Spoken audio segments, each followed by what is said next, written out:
ازيك يا شباب، صباح الخير. النهارده ان شاء الله اول فلوج نعمله على الشانل. طبعا انا قربت اخلص فتره البالكينج، فقلت ايه نعمل كده، يعني ايه يوم اقول لكم بقى انا كنت باكل ايه ويومي بيمشي ازاي، بصحى امتى، بتمرن امتى، الكلام ده كله. عشان كان في حد بيقول لي انت يعني تمرينك كان عامل ازاي فتره البالكينج، فبرضو ان شاء الله النهارده اوريكم التمرينه بتاعتي. انا المفروض النهارده عندي دراع، طبعا ده اول فلوج نعمله، فايه طبعا يكون في شويه مشاكل وحاجات ايه. اي معلش لا مؤاخذه، ده اول فلوج نعمله، فطبعا يكون في شويه مشاكل يعني وكده. هنحاول بقى ايه ان احنا نظبطها مع الوقت يعني ان شاء الله. فخلينا ناخد اول وجبه وبعدين نرجع نكمل. طيب يا شباب، خلينا بقى ناخد الوجبه الاولى. زي ما قلت لكم طبعا يعني الكالوريز بتاعت الوجبه دي هبقى احطها لكم، بس زي ما قلت لكم انا ما عملتش حاجه، هو بيض ومحطوط في عيش تورتيلا فقط لا غير. ممكن انت تحط بقى جبنه شيدر او جبنه موزاريلا، ممكن تحط فلفل خس، اي حاجه اللي انت عايزها يعني. بس انا ما بحبش او مش ما بحبش بصراحه، ما بقاش عندي وقت. فايه بصحى تيك تيك تيك، انجز اضرب يلا، عشان ايه نعرف نكمل اليوم على خير ان شاء الله. بسم الله. طيب خلونا كده على ما نخلص الوجبه بقى نتكلم في موضوع مهم. ليه هوقف البالكينج؟ بصراحه لكذا سبب. اول سبب ان انا فعلا خلاص تعبت جدا. يعني انا بقالي 8 شهور يعني حرفيا باكل زي البغل، و يعني وصلت مرحله ان يعني عديت مرحله ان انا باكل، دخلت مرحله الطفح. انا بحط الاكل وخلاص، لا حاسس بطعمه ولا حاسس بريحته ولا حاسس باي حاجه، وماليش نفسي اصلا اكل. فطبعا ده طبيعي لان معدتك خلاص يعني تعبت جدا. طبعا المعده بقى، يعني عايز اقول لك يعني المعده، يعني بلاش احكي لك يعني خلاص موضوع الهضم بقى صعب عليها جدا. بقى لها 8 شهور عماله تطحن في شوفان وفي رز بسمتي مسلوق، اصلا بيقف هنا كده، بيقف هنا. تمام، ده اول سبب. تاني سبب ان انا بقى لي فتره حوالي شهر ونص او يمكن داخل في شهرين كمان، حاسس ان انا ما بقاش في اي تطور خالص. فالموضوع ده طبعا بسبب ان انت جسمك بدأ يتعود على نظامك وعلى نظام اكلك وعلى نظام تمرينك، فبالتالي جسمك محتاج انك تعمله كده، محتاج ان انت تفاجئه، تروغه، ما يبقاش فاهم انت عايز تعمل ايه. تاني بقى زائد ان انا نسبة دهوني قربت من 14%. يعني ده رقم مرعب، انا عمري ما وصلت للرقم ده. يعني انا كنت ببقى ببلك وفتره ويعني ببقى ببلك مثلا، ونسبه البادي فات مثلا عندي كان بيبقى 7% 6%، وببلك لان انا شخص عندي الحرق عالي جدا. طبعا انت عارف ان لما نسبه البادي فات بتعلى، الموضوع موضوع ان انت تزيد في الوزن او تقل مش معتمد فقط على اكلك او ان انت تدخل على مسعراتك او على مسعراتك فقط. في ناس برضو يعني الناس ما بقاش عندها الدرايه الكامله، ولكن الموضوع مش سعرات بس، في جانب مهم جدا وهو جانب الهرمونات.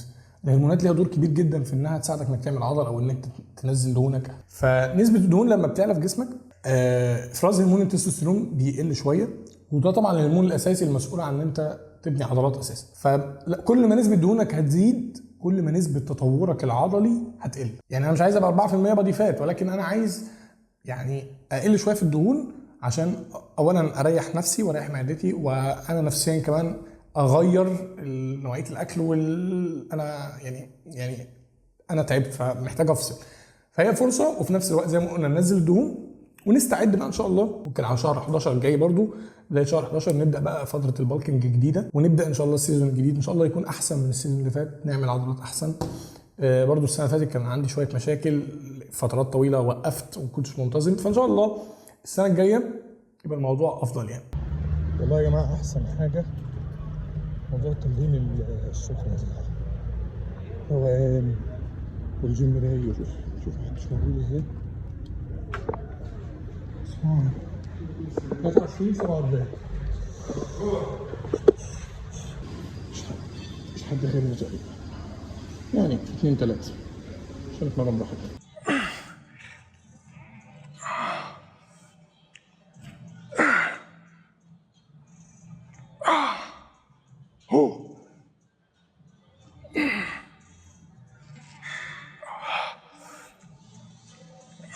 last two, hey, 1,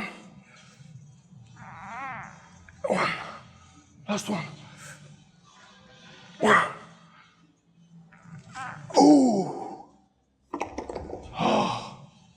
اهم حاجه زي ما قلنا تحكم في الوزن وانت طالع، كده كده انت متحكم. اهم حاجه وانت نازل الوزن ما يشدش ايدك لتحت، انت اللي تبقى متحكم في الوزن، عشان اصل انت كده كده انت طلعت، فانت كده كده نازل، فتستفيد بالعده اللي انت نازلها دي عشان تبقى ايه، استفدت اكتر كميه ممكنه من التمرين.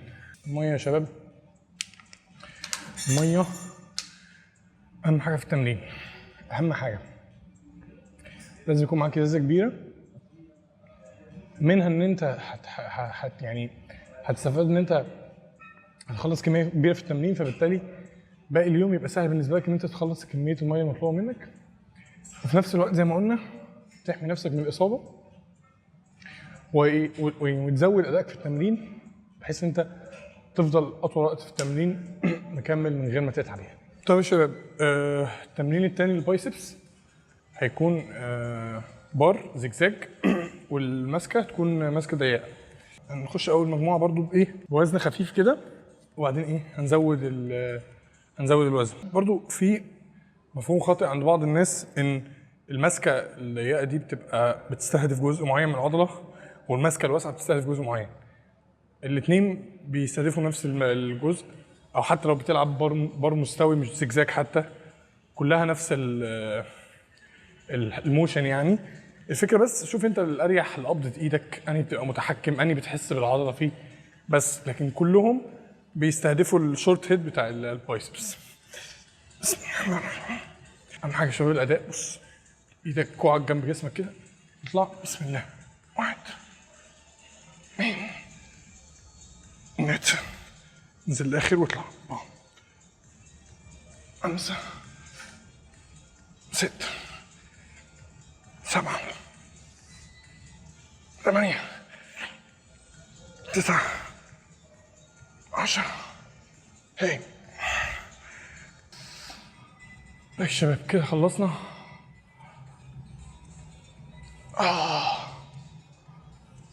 ماشي كده، بقينا مجموعتين في التمرينه دي هنخلصهم، بعدين نخش على التمرينه الثالثه البايسبس. اخر شكل البايسبس نلعبه بالحبل هامر كيرل. تمام، الحركه دي المفروض ان هي بتشغل الساعد وفي نفس الوقت بتشغل عضله البريكاليس، دي عضله موجوده بين الترايسبس والبايسبس. فكرة العضله دي لما بتكبر زي ما بتقول كده بتزيح الترايسبس كده وبتزيح البايسبس كده، فبالتالي بتكبر حجم العضله. تمام. التمرينه دي قد ما مش مهم فيها الوزن قد ما مهم فيها التكنيك قوي، لازم تكون يعني بتلعب بتركيز جدا عشان يعني ايه تخلي ايدك مظبوطه كده ويبقى الاستهداف بنسبه 100% للعضله يعني. هنلعب 3 مجاميع. هنبدا اول مجموعه على طول وزن عالي، وتاني مجموعه برضو 3 مجاميع يبقوا نفس الوزن، هيبقى وزن تقيل، ولكن اخر مجموعه هنلعبها دروب ست. نلعب الوزن ده 50 كيلو تقريبا. بسم الله الرحمن الرحيم.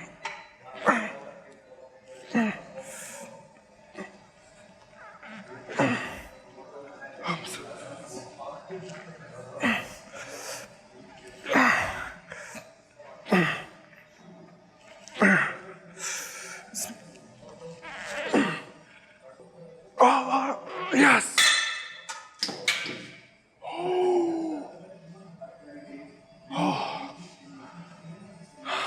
طبعا يا شباب قلنا زي قبل كده ان وقت التمرين مهم جدا ان هو ما يبقاش طويل، ماكسيمم اخرك ساعه، عشان يعني ما تحرقش وقت على الفاضي. انت وانس ان العضله وصلت للفيلير وجبت اخرها خلاص، هي كده وصل لها الاشاره انها محتاجه تكبر، انها بيتحط عليها حمل كبير هي مش قادره عليه، فبالتالي محتاجه تكبر نفسها عشان تقدر تواكب الحمل ده. فانت وصلت لها الاشاره بان انت توصلها للفيلير. بعد كده اللي ناقص ان انت تروح تاكل كويس، تنام كويس، تعمل ريكفري تمام، وكده العضله تكبر. طيب اول شكل الترايسبس هنلعبه هيبقى سنجل ارم بوش داون. التكنيك ده حلو قوي، هيعزل، مش هيخليك تتمرجح، وهيعزل لك العضله بشكل كبير، تسند ظهرك كده على الجهاز. طبعا اول مجموعه هنحط وزن مناسب، يعني وزن خفيف كده بحيث نسخن العضله، عشان ده اول شكل خالص للترايسبس. وتنزل كده سنه، بسم الله، وتنزل كده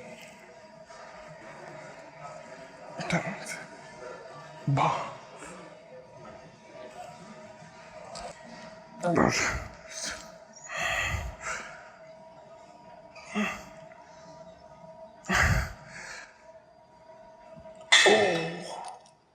اوه ماي جاد، هاي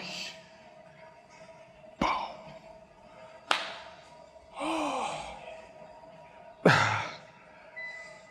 الواحد هيفتقد ايام البالكينج بصراحه، الاوزان العاليه طول اليوم عمال تحش، بتيجي الجيم ايه بيبقى ناقص تضرب الناس اللي في الجيم بعد ما تخلص. ولكن هنحاول طبعا زي ما قلنا على قد ما نقدر في فتره الكاتنج ان احنا نحافظ على الاوزان، عشان جسمك ما يفهمش ان انت قللت له الوزن، فبالتالي هيقوم ايه منيم العضلات. لازم اوزانك بقدر الامكان تكون ثابته عشان يبدا يحافظ على العضلات اللي انت بنيتها. 5 6 7 يا لهوي، انا في حاجه عماله تطقطق مش فاهم هي ايه.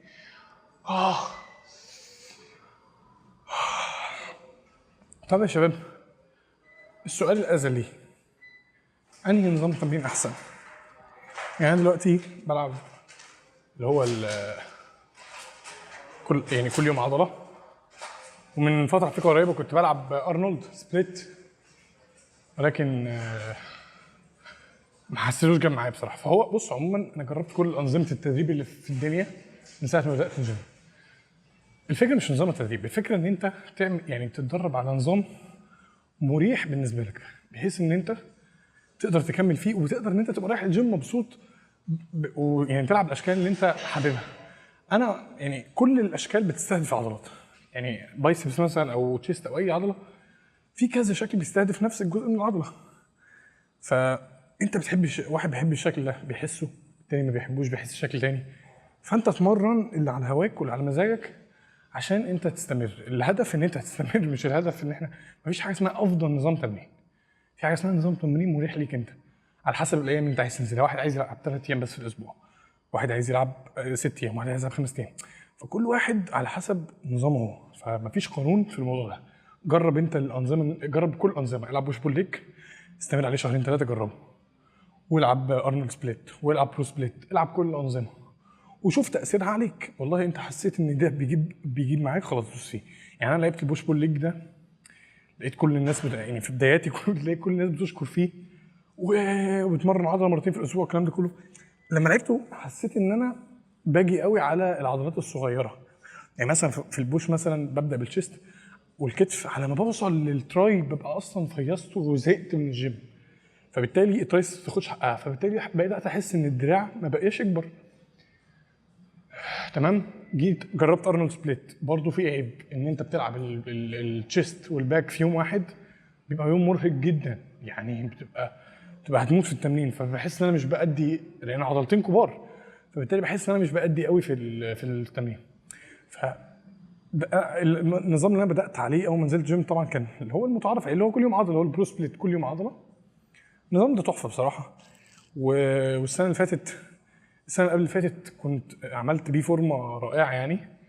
وبعدين طبعا السنتين اللي فاتوا دول كان وقفت الجيم سنه، اصلا جات لي اصابه. فالخلاصه يعني انت اتمرن اللي انت بتحبه، مفيش حاجه اسمها نظام تمرين كويس ونظام تمرين وحش. شوف اللي انت عاجبك واللي انت مستريح له والعبه، بس المهم تلعب يعني.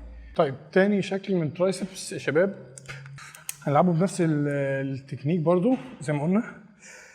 احط بس وزني حلو كده، ده لا لا لا لا لا لا، مش بسم الله، ده هنجرب مجموعه وبعدين ايه نشوف.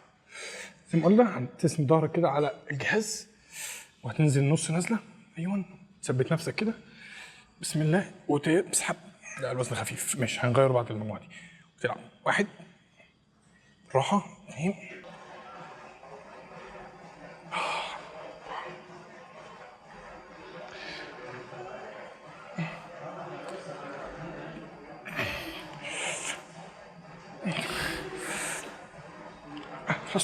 last one. اي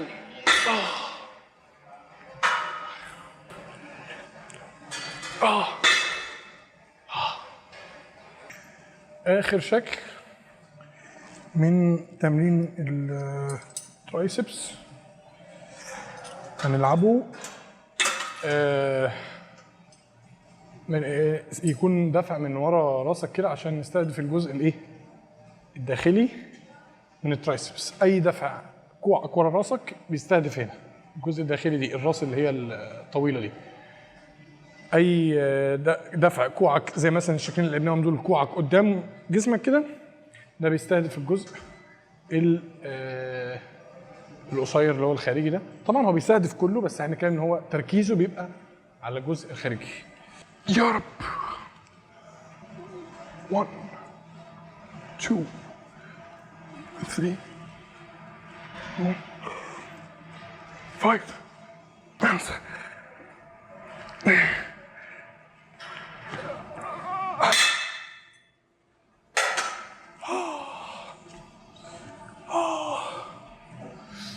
طيب كده يا شباب خلصنا التمرين. خلينا نروح بقى عشان ناكل، عشان جسمنا يفهم ان احنا عايزين نبني عضلات. انت في معركه ذهنيه مع جسمك. قبل ما نمشي تعالى اوريكم المستوى اللي انا وصلت له الحمد لله حاليا بعد 7 شهور 8 شهور من البالكينج. ودي هتبقى اخر تمرينه في البالكينج ان شاء الله. من اول الاسبوع هنبدا الكاتنج. هاخدكم معايا طبعا في الرحله دي وهوريكم هناكل ايه، هنتمرن ايه السبلمنتس اللي انا هاخدها، ان شاء الله نعمل شيب قوي.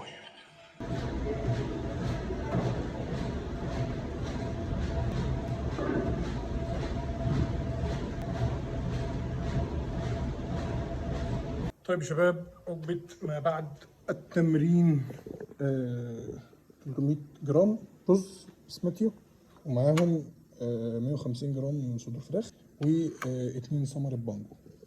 طبعا تقول لي المانجا دي فيها كام سعر حراري، ولا هي بروتين ولا كربوهيدرات؟ هقول لك مش مهم يا غالي، المهم ان احنا ناكل وننبسط عشان نعرف نعيش. تمام، احنا مش هنفضل طول حياتنا نقول فيها كام كالوري وفيها كام جرام بروتين، عايزين ناكل شويه. ف خلونا ناكل هذه الوجبه وبعدين نتجه مباشره الى العمل. طبعا يعني شوف بقى بركه الصحيان بدري. شوف بعد كل اللي عملناه ده لسه الساعه 9:30. فالصحيان بدري ده كنز بصراحه. على الله بس ما ننامش في نص اليوم. طيب يا شباب، دلوقتي ان شاء الله رايحين في اتجاهنا للشغل، ومعانا الوجبه بتاعتنا اللي هناكلها هناك. طبعا يعني بصوا يا جماعه، دي التفاصيل الصغيره دي هي اللي بتخليك تعمل فورمه. الحاجات الصغيره اللي هو نازل رايح مشوار بتاع، لازم دماغي تبقى مركزه. طيب انا هروح المشوار ده هرجع امتى؟ هلحق اكل الاكل ولا لا؟ عشان الدنيا ما تبصش معاك. ممكن انت تشوفها تفصيله صغيره، بس تفصيله صغيره على تفصيله على تفصيله لما بيتجمعوا بيبقوا تفصيله كبيره، فبالتالي بتاثر على نتيجتك. فمهم ان انت تلتزم بالحاجات الصغيره البسيطه دي. بس يعني ده كنت عايز اقوله لكم. احنا ان شاء الله كده يعني وصلنا لنهايه الفلوج. طبعا يعني زي ما قلنا ان دي اول تجربه، فان شاء الله يعني اللي جاي يبقى افضل من كده يعني. واحنا الحمد لله منتظمين في الفيديوهات، يعني كل يوم جمعه وثلاث الساعه 6 بننزل فيديو ان شاء الله، نفضل مستمرين. عايز رايكم في الفلوج، لو في اي تعليقات بتاع يعني اي تفاصيل عايزين نظبطها اكتبوها لي تحت في الكومنتس ان شاء الله اشوفها. وباذن الله يكون الفلوج عجبكم، وتكونوا استفدتوا منه لو حاجه بسيطه، وان شاء الله اشوفكم في فيديو جديد. سلام.